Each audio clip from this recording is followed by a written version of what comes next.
মৌলানা মোহাম্মদ আলী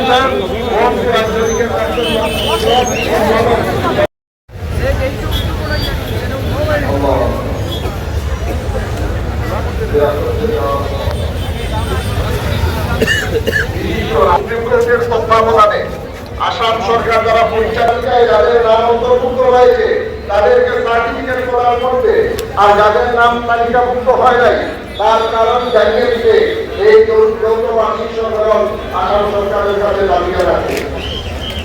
ফরেস্টের জমিতে জীবনযাপন করেছেন পুনর্বাসনের ব্যবস্থা করে উচ্ছেদ করতে হবে। মুসলিম সম্প্রদায়কে টার্গেট করে এই অমানবিক উচ্ছেদ অভিযান বিকলাঙ্গ কর্মকর্তাদের দ্বারা সামগ্রী দণ্ডবন্ধ করে শাস্তি ব্যবস্থা করতে সংশ্লিষ্ট সরকারের কাছে মধ্যকার সম্মেলন দাবি জানাচ্ছে।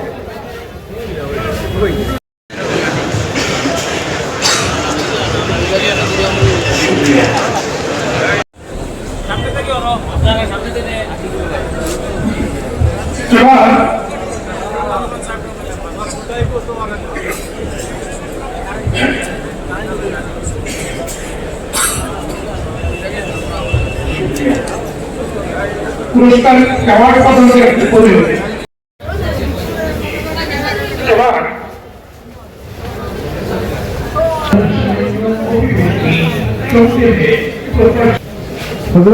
কত সময় এখন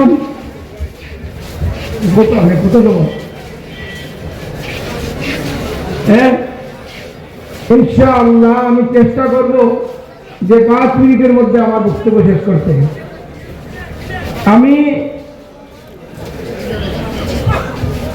প্রথমেই শুকরিয়া আদায় করছি, আমি আপ্লুত করেছেন, আপনারা ব্যাখ্যা করেছেন, সেদিকে আমি আর যাচ্ছি না। তবে আমি খুবই আনন্দিত যে আমি তাকে মন দিয়ে ভালোবাসতাম, যার সঙ্গে প্রায় 20-22 বছরের আমার দীর্ঘ সম্পর্ক, প্রায় 25 বছর। সেই লুকটার নামে যে স্মৃতি পুরস্কার, সেই আল্লাহর খাস বান্দার নামে যে পুরস্কার, সেই পুরস্কারে আমাকে পুরস্কৃত করা হচ্ছে। আমি গুনাহগারকে,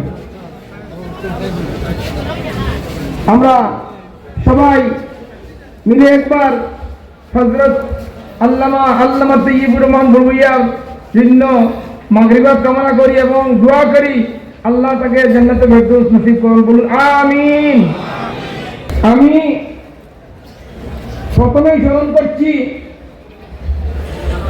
আজকের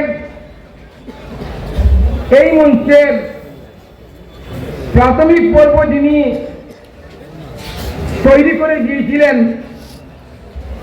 আজ থেকে 50 বছর আগে বা তারও আগে।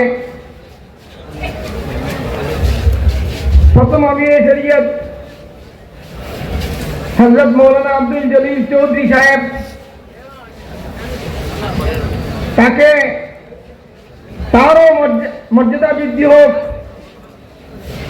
আরো উচ্চ মর্যাদায়। ওনারা তো আমাদের হিসাবে, আমাদের ধারণাতে অনেক উচ্চ স্থানে আছেন, আরো মর্যাদা দান হোক, এই দোয়া করি, বলুন সবাই আমিন।